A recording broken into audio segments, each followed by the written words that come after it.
Welcome back to the bright side. We're going to finish talking, well, we're going to begin to finish talking about anxiety. We'll get to some supplements, a little bit, anti-anxiety supplements that you could use. Yesterday, by the way, I did a talk with Dixie Sedgwick, a phone conversation. We do these every Sunday. If you're interested in joining myself and Dixie on our Sunday call, 605-562-3140 is the number. Participant access code 444-973-POUND. Yesterday we talked about sleep, and we talked about some supplements that you could use to help you fall asleep. And these are the same supplements that are involved in relaxing the body if you're dealing with anxiety issues, and we'll be talking about that here in a little bit. We'll also continue talking about nitric oxide. There's an important relationship between nitric oxide and anxiety. Nitric oxide levels are associated with feelings of anxiety. This makes sense. Nitric oxide is an emergency type substance that gets jacked up when we're wounded or when we need to flee or when we need to fight. Fight or flight response is associated with nitric oxide. We'll also talk a little bit about nitrates. I was talking to somebody yesterday, and they were all about eliminating nitrates from their diet.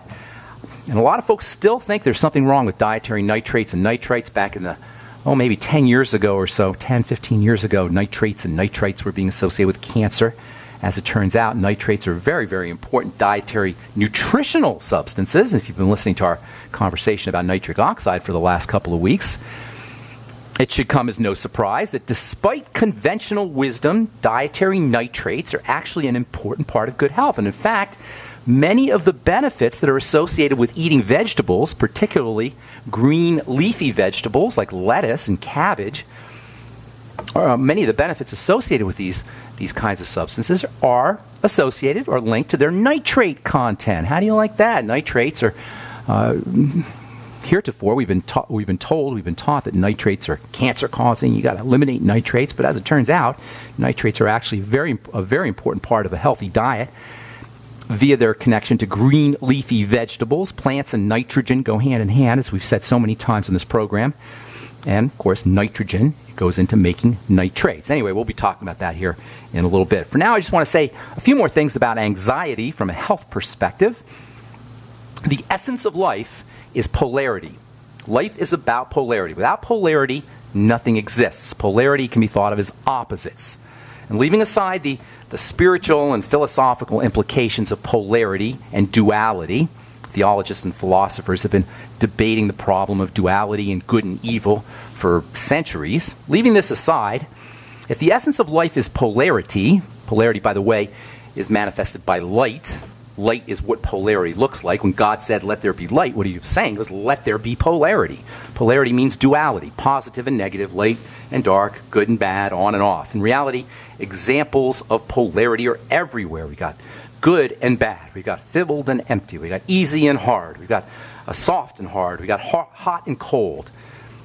Wherever you look, there is polarity. Without polarity, there's no livingness. Likewise in the body, polarity abounds, firing and not firing in terms of nerve cells, stimulus and response in terms of biochemistry, contraction and relaxation in terms of muscles. Perhaps the most fundamental, basic polarity in the body is survival and thrival. I don't think a day has gone by on the bright side where we have not talked about survival and thrival. These are related to another important polarity, break down and build up. And you can think of this as a disease or health. Disease or lack of disease, survival and thrival, breakdown, build up, disease and health. Scientists use a more technical term for this, for breakdown and build up. They call it catabolism, which is breakdown, and anabolism, which is build up. And together, breakdown and build up, or catabolism and anabolism, are comprise what is referred to as metabolism. Growth is anabolism, atrophy is catabolism. Survival is associated with breakdown and atrophy. Thrival is associated with growth and build-up and anabolism. These are all related to each other. They're also related to the fundamental polarity of anxiety and peace, or anxiety and peace of mind, or you might say fear and safety. Fear is about perceiving a threat or an enemy. And under conditions of fear, we will not be able to thrive. Fear is about me against you. Under conditions of me against you, we will not be able to thrive.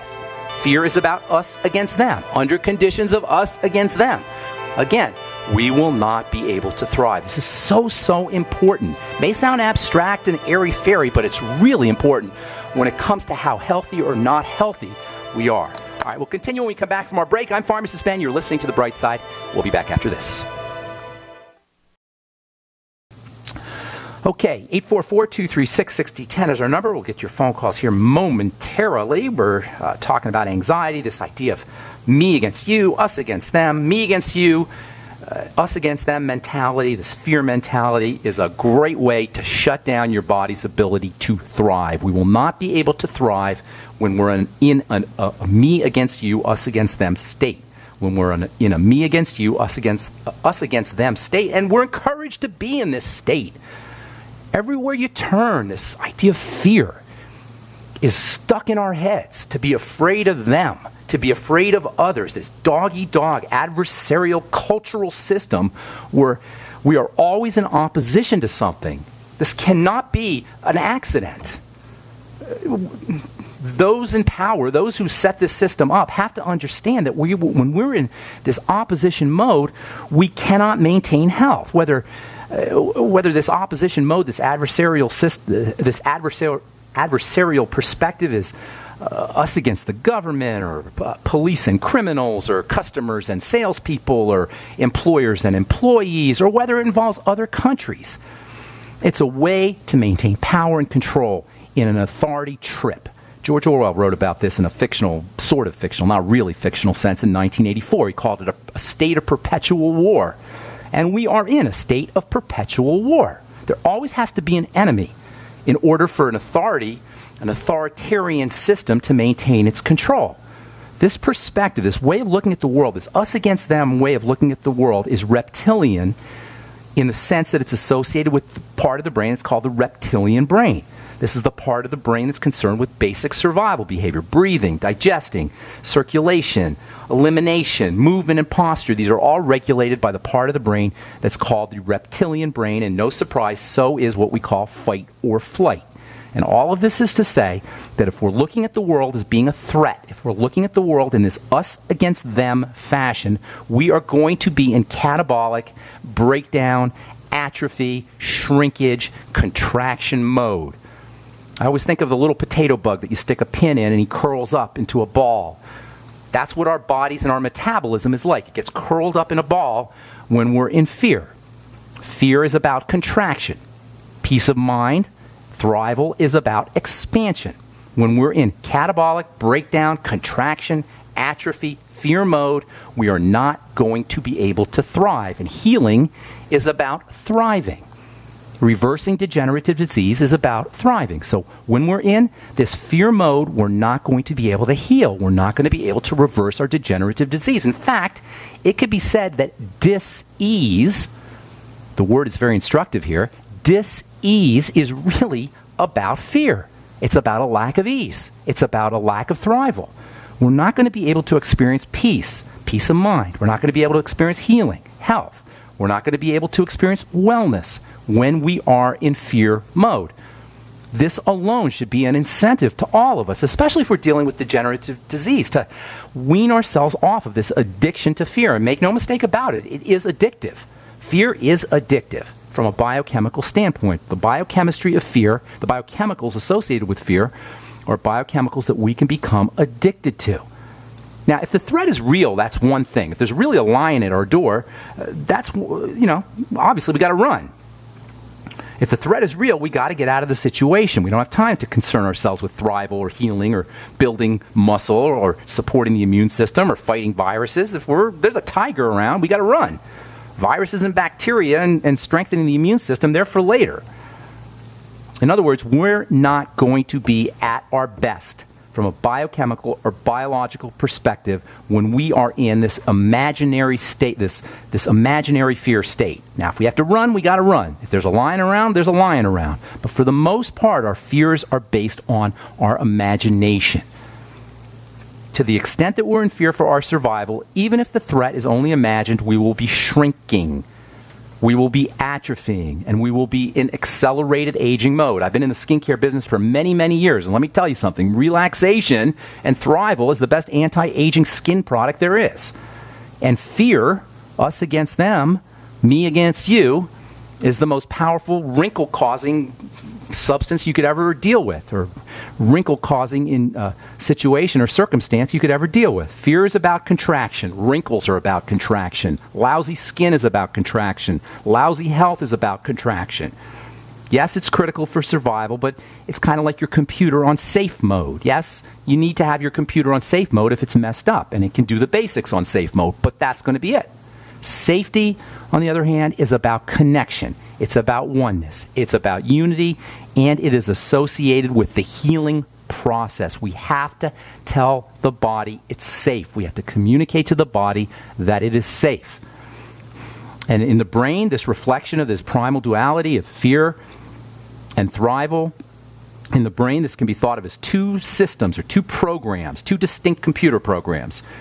Nature has hardwired into us bioelectrical pathways, nerves, if you will, that when they're activated will produce either the sensation of fear or the sensation of love, the sensation of peace, the sensation of safety. Fear is contraction, the opposite of fear, which is love, is expansion.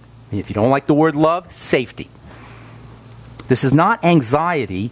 I'm not talking about anxiety when I talk about fear. Anxiety is a kind of low-level, sustained version, long-term version of fear.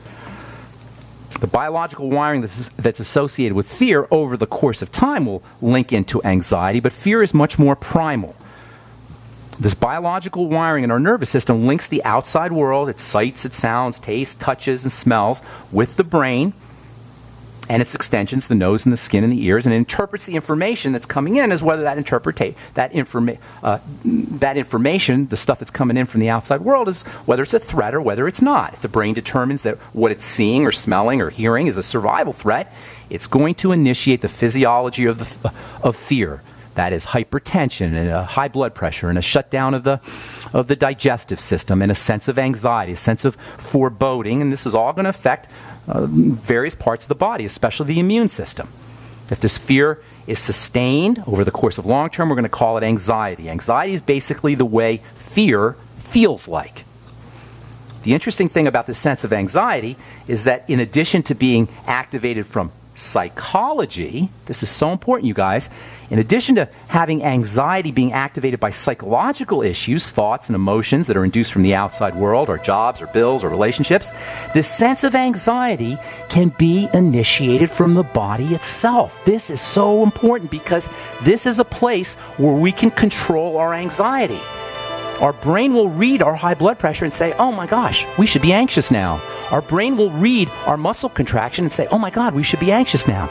So if we could figure out a way to relax our muscles, we can suppress the anxiety response. I'll continue when we come back from our break. Okay, we are back on the bright side. I am Pharmacist Ben. 844-236-6010 is our number. A couple more things I want to say about anxiety issues, and tomorrow we'll just talk about some supplements, then we'll get into nitric oxide. I'm not going to be able to complete everything I want to say about anxiety here.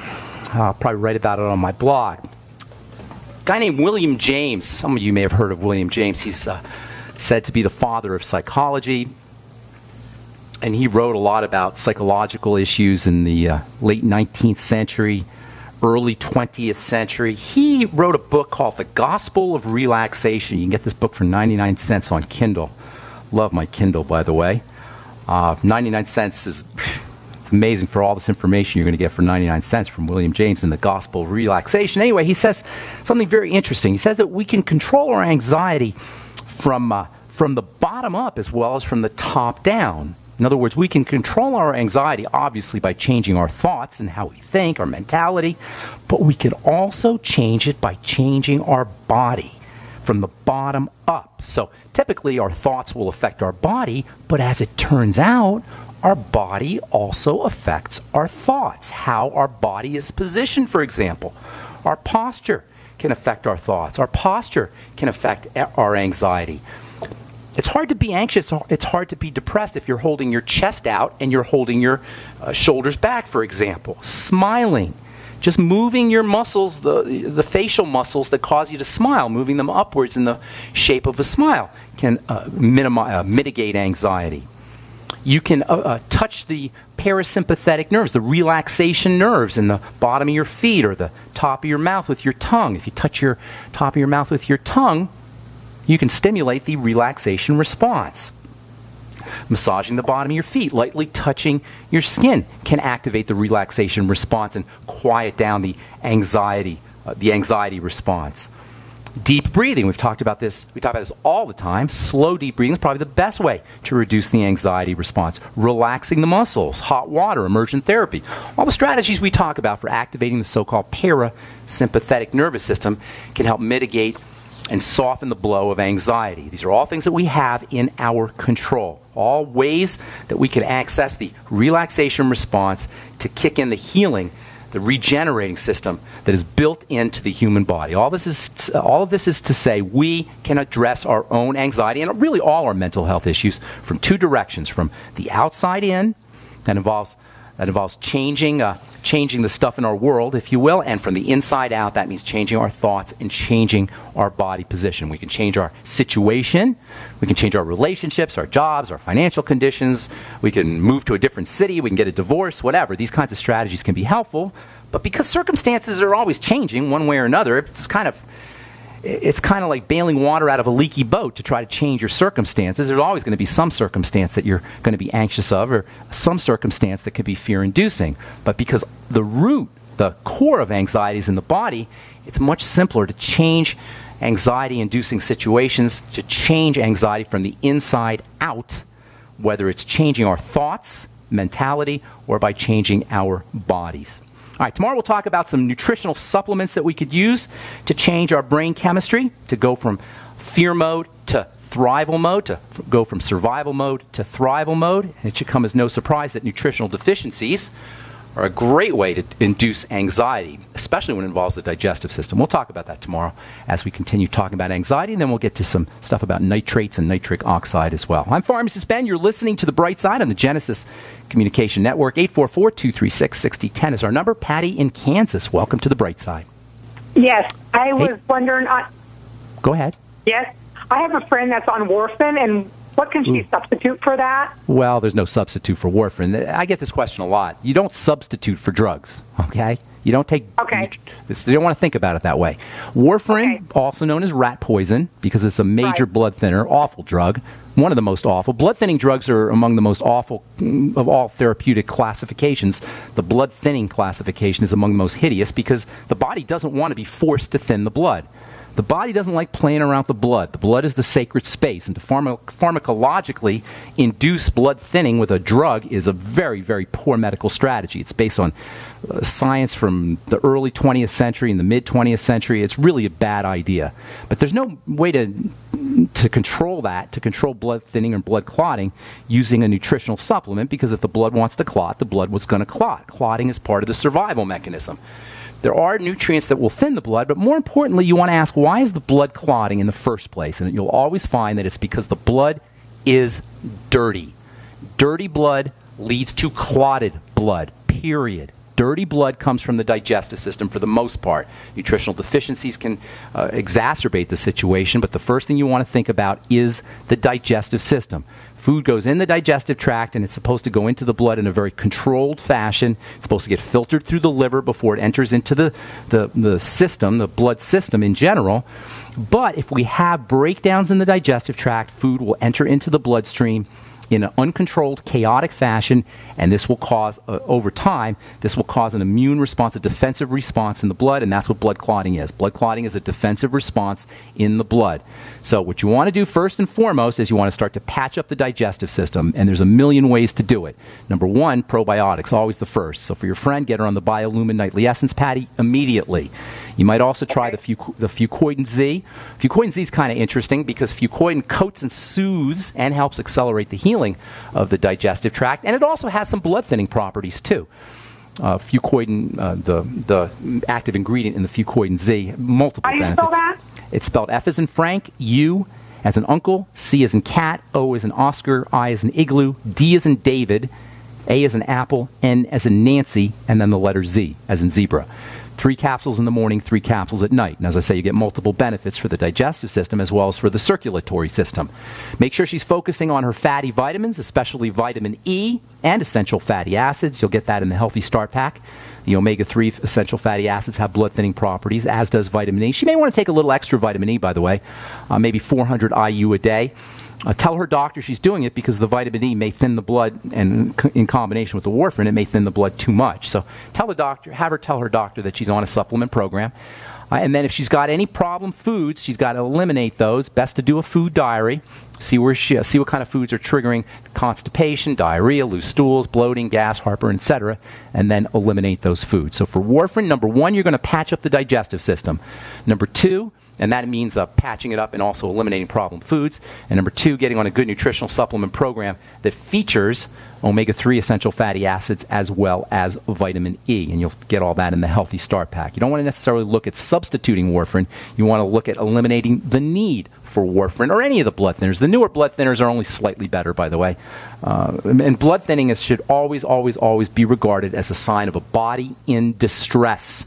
Emergency mode in the body. The blood will clot because the body thinks, oh my God, I'm going to be eaten by a tiger. We better clot the blood so we don't hemorrhage to death. That's why they give you blood thinners after surgery. After surgery, the blood will clot really quickly because obviously surgery is like being eaten by a tiger, basically. And so the blood clotting response kicks in immediately after surgery, and they'll put you on heparin and warfarin and send you home with Coumadin or some blood thinner for months at a time. So warfarin, Coumadin, blood thinning, blood clotting, these are all part of the body's stress response. Calm the body down. By the way, deep breathing is another way to thin the blood.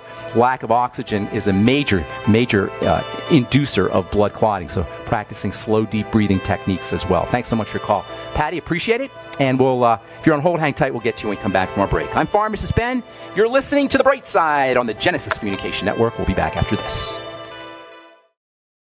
Okay, we are back on The Bright Side. I am Pharmacist Ben. Blood clotting is a part of the emergency response system.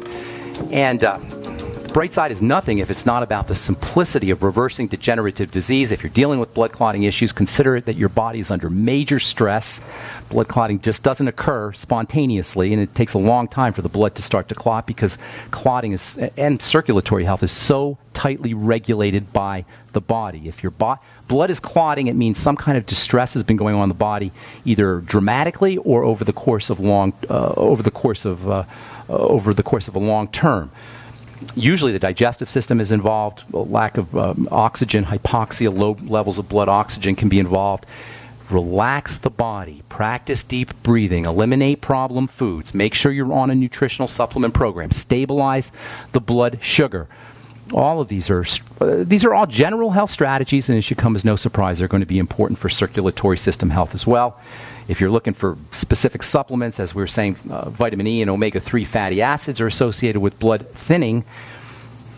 However, you don't want to look at using nutrients the way doctors use drugs. That's called allopathic nutrition, where you use nutrients like drugs, and even though nutrients can have a medicinal effect on the body, you don't want to think about it that way. You want to think about nutrients as being part of a good overall health program, and good food and digestive strategies as well, rather than using nutrients to target specific health illnesses the way doctors use drugs to target nutritional specific health issues.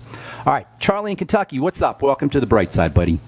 Hi, Ben. Thank you. I'm going to have mole removed, and I was wondering if you could tell me what products to use before and after. Topical vitamin C before and after. As a matter of fact, why don't you send me an email, ben@ksco.com. Say Charlie from Kentucky is going. Just put in the headline, in the subject, Charlie from Kentucky. Put your address and your phone number in there, and I'll send you out a freebie. Topical vitamin C, and we'll be selling this product here in the next couple of weeks too. But it's really, really important to use vitamin C on any area that's going to be cut before surgery as well as after surgery. All right, topical vitamin C. Yeah, send an email, ben@ksco.com, and give me a couple days to get to it, and I'll send it out to you. Topical vitamin C, fatty vitamin C, always. It's hard to find fatty vitamin C, which is why I came up with the Truth products, which are going to feature fatty vitamin C, lipophilic vitamin C, as it said. Anything else? Great. All right. Thanks, Charlie. Thank you, man. All right. Take care, buddy. All right, Steve in Florida, what's up? Welcome to The Bright Side. Do we have Steve? Steve? Sure. Hey, what's up, man?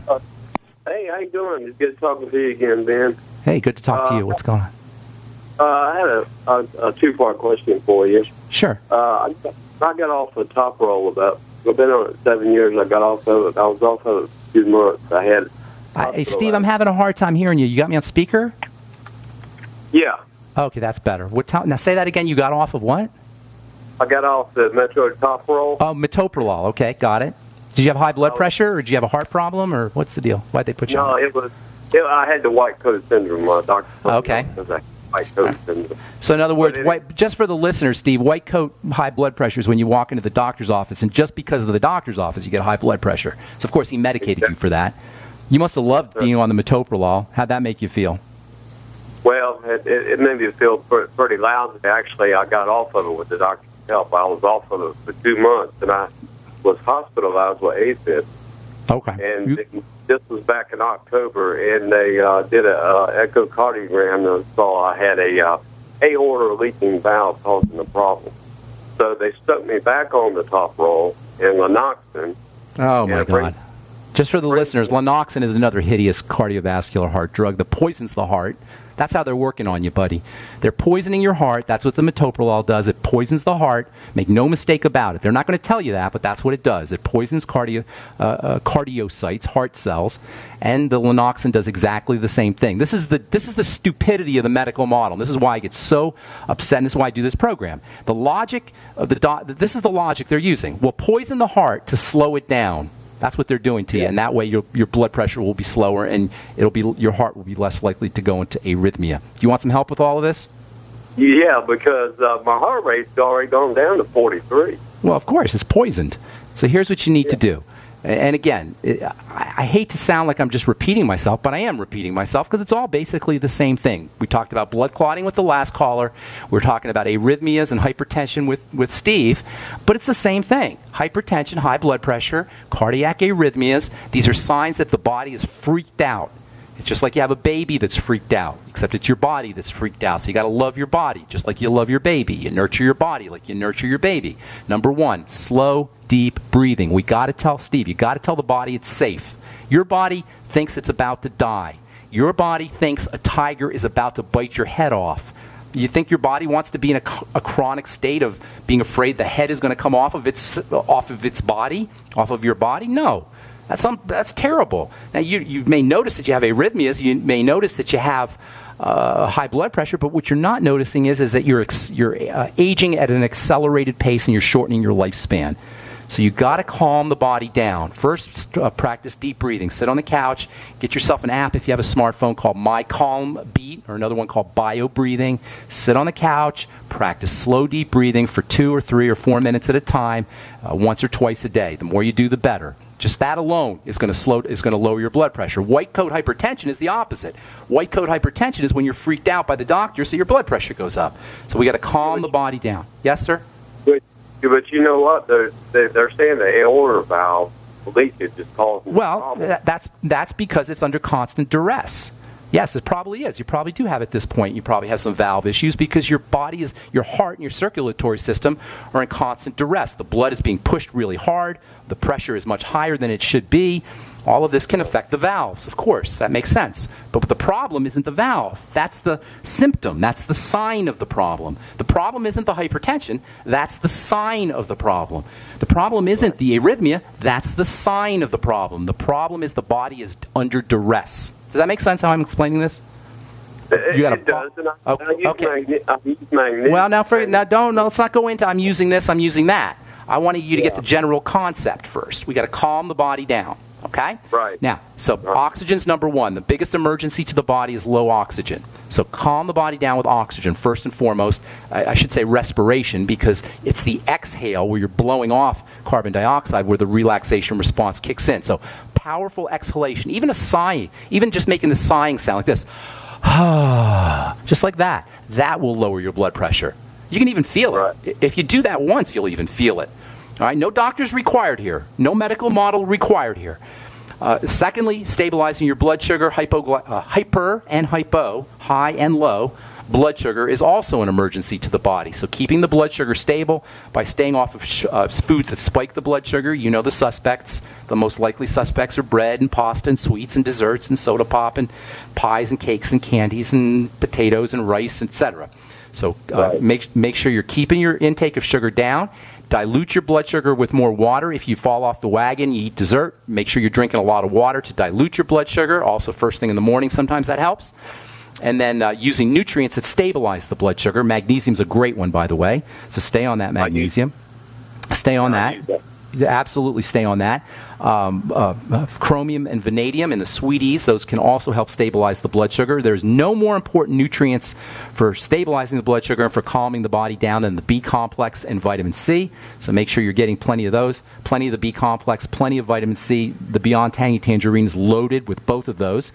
And then also, the last step is going to be the digestive system. As soon as toxins get into the blood through the digestive system, you will go into an emergency response. So you want to make sure that you're staying away from any foods that cause digestive distress. You may want to do a food diary to control that, to monitor foods that are causing digestive distress, and then, of course, eliminate those foods.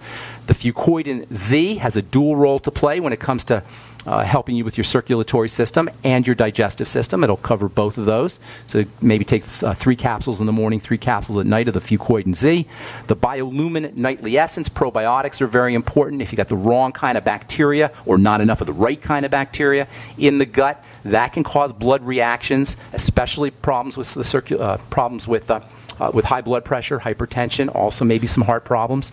So make sure you're using the Biolumin Nightly Essence, 3 capsules in the morning, 3 capsules at night. If you can fast, that will help your circulatory system in a dramatic fashion.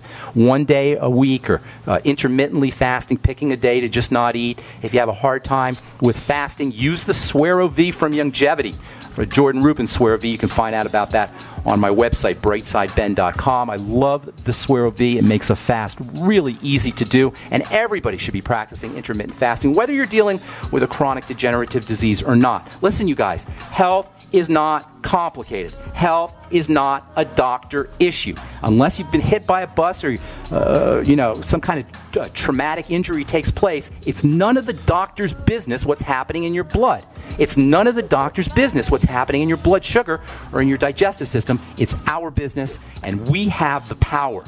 That's all the time we have for today. Thanks so much for listening, folks. We'll continue talking about anxiety, get to some supplements for anxiety tomorrow, and then continue talking about nitrates and nitrites. I'm Pharmacist Ben. You've been listening to The Bright Side. Have a spectacular, wonderful, beautiful day. We'll talk to y'all later, folks. Bye for now.